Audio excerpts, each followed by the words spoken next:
近来总有弟子无故身亡，你实不该对诸葛申下此狠手。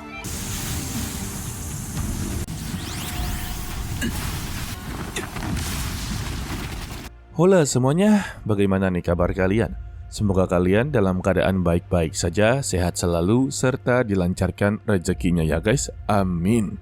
Pada kesempatan kali ini, kita akanlah melanjutkan Tonggua dari Alchemy Supreme, tepatnya untuk episode 129.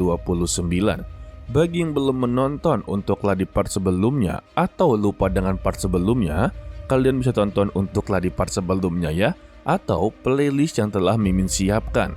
Dan juga untuk link di part sebelumnya telah Mimin taruh di kolom deskripsi. Jadi langsung saja kita masuk ke dalam ceritanya.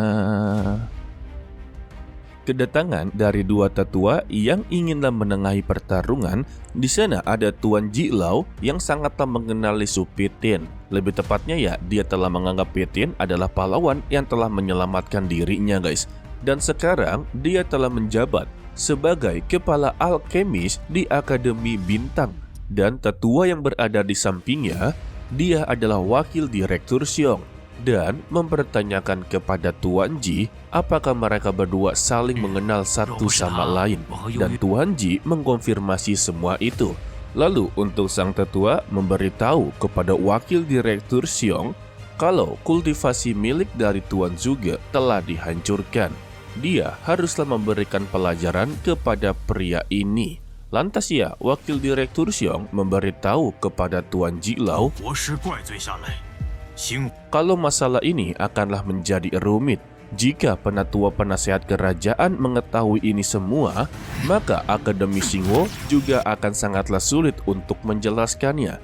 Jadi dia meminta kepada Tuan Ji untuklah bertindak seadil-adilnya. Dan Su Pitin mencoba untuklah tidak melibatkan Tuan Ji dengan permasalahan ini. Dia memberitahu kepada wakil direktur Xiong jika penasehat kerajaan inginlah balas dendam kepada dirinya, maka suruh dia datanglah mencari dirinya, bukanlah datang ke Akademi Xingwo, karena semua ini tidak ada hubungannya sama sekali.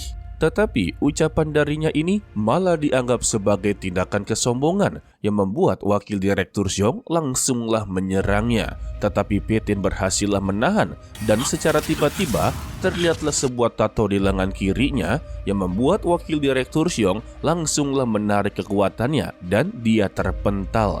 Tetapi itu semua sudahlah berhasil dilihat oleh Pitin yang membuat dia sangatlah penasaran. Namun, untuk saat ini, Pitin tidaklah bertindak terburu-buru karena untuk buktinya masih sangatlah sedikit dan dia akanlah menyelidikinya setelah ini semua. Sudah pasti ya? Lalu, wakil direktur Xiong meminta kepada Tuan Jilao untuklah membawa Pitin ke dalam istana surga dalam beristirahat dan menunggu penasihat kerajaan datang dalam membuat sebuah keputusan. Lalu mereka pun langsunglah bubar. Sedangkan Tuan Jilao kembali begitu khawatir kepadanya. Dia memperingati kepada Pitin seharusnya dia tidak perlu bertindak kejam seperti ini. Menghancurkan kultivasi dari Tuan Zhuge sebagai anak dari penasihat kerajaan itu sama saja mencari masalah besar. Dan jika nantinya penasihat kerajaan inginlah menghabisi nyawanya, dia dengan seluruh tetua yang berada di Akademi Xingwo juga tidak bisa untuklah melindunginya. Pitin meminta tidak perlu khawatir karena ini adalah masalahnya, jadi mereka juga tidak perlu untuklah terlibat.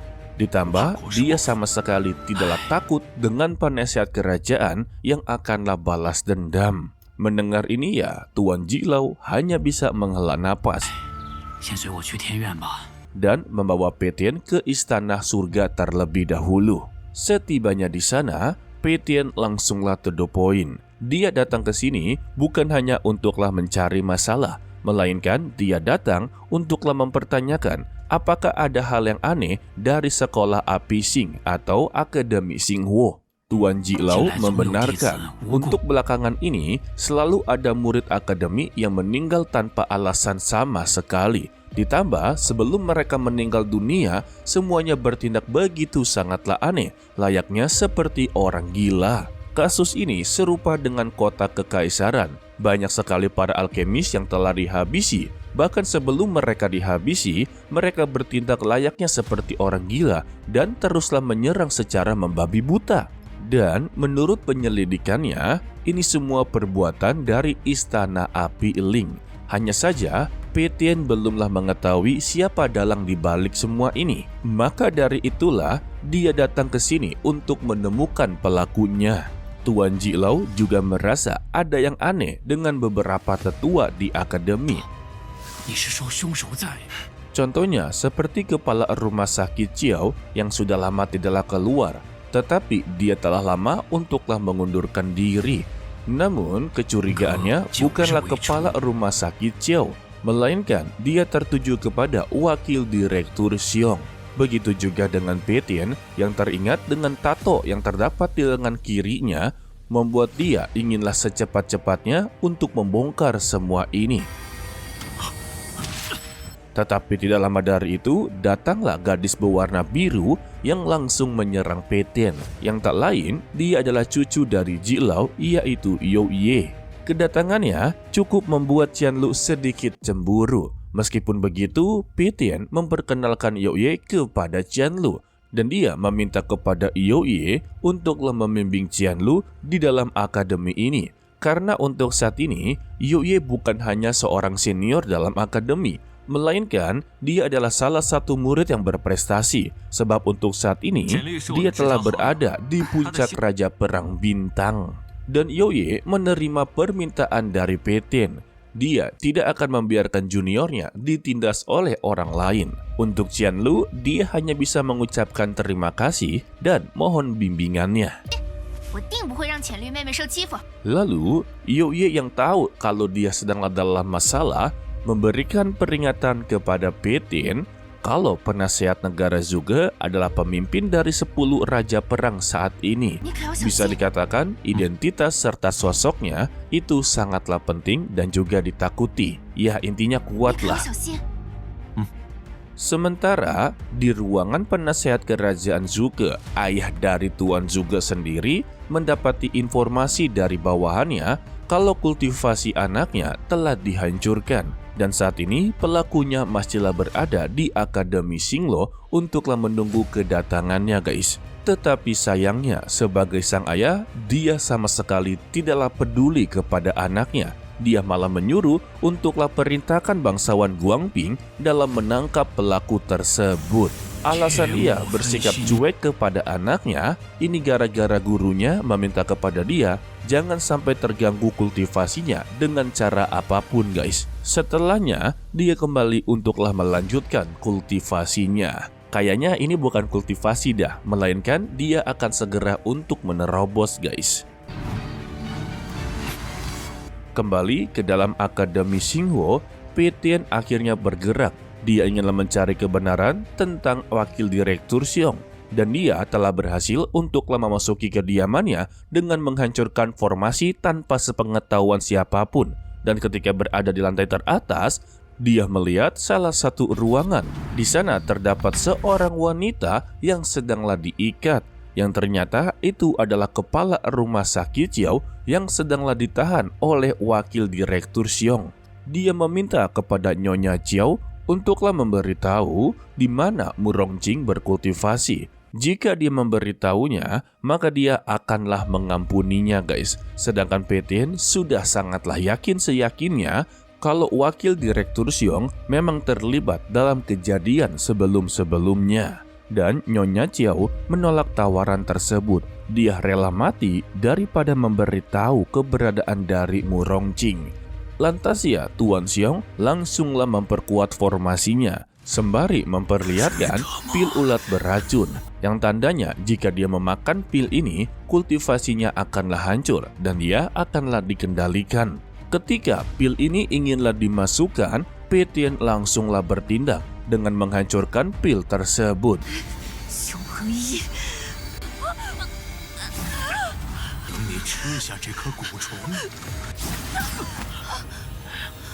Sontak, tetua Xiong langsung mempertanyakan siapa yang berani untuklah datang ke kediamannya dan berani untuklah menyerangnya juga. Lalu Petian menghancurkan pintu yang berada di depan sembari berkata, apakah dia sudahlah melupakan dirinya? Melihat kedatangan dari Petian, Tuan Xiong langsunglah menyerangnya. Begitu juga dengan Petian yang membuat mereka melakukan adu tinju. Dia bertanya kepada Petian mengapa dia di sini. Dirinya menjawab, dia datang untuk melenyapkan akar tumor yang berada di sini. Maksudnya adalah Tuan Xiong itu sendiri. Setelah mereka berdua terpental, Tuan Xiong tahu betul kedatangan dari Petian untuklah menyelamatkan Nyonya Chiao. Dia kembali mengerahkan serangannya, tetapi bukan ke arah Petian guys, melainkan ke arah Nyonya Chiao. Tetapi Petian yang sudahlah mengetahuinya langsunglah mematahkan serangan tersebut. Tetapi ini memang rencana dari Tuan Xiong untuklah menyerang balik. Dan dia berteriak kepada Petian, serahkan nyawanya sekarang juga. Tetapi kita haruslah selesai untuklah video kali ini ya guys. Bagi yang belum mengerti atau sama sekali tidaklah paham mengapa si Petian datang ke akademi ini, ya sebenarnya sudah dijelaskan ya. Dia datang untuklah mencari pelaku siapa dalang dibalik para alkemis menjadi begitu gila dan tidak terkendalikan. Sebab Petian sama sekali tidaklah suka dengan orang-orang yang telah menyakiti para alkemis. Karena kita tahu betul, di dalam dunia semua Tonghua ataupun dunia nyata, alkemis begitu sangatlah penting. Layaknya seperti dokter yang akan menyembuhkan para pasiennya dalam penyakit apapun. Dan saat ini, praduga yang paling terkuat, yaitu adalah Tuan Xiong. Bukan hanya dia memiliki pil ulat beracun, melainkan dia juga memiliki tato istana api Ling. Dan semua ini berketerkaitan dengan Zuran yang memiliki niat untuklah menghabisi para alkemis. Ya, mungkin saja kasus ini akan memakan episode yang begitu panjang ya. Belum aja penasehat kerajaan juga terlibat dalam semua ini. Oke lah, sepertinya cukup sampai di sini saja dulu untuklah video kali ini. Mimin ucapkan terima kasih kepada kalian yang telah menonton sampai akhir. Pesan dari Mimin, tetaplah menjadi orang yang baik walaupun itu sangatlah sulit. To be continue, sampai jumpa di video berikutnya. Bye-bye.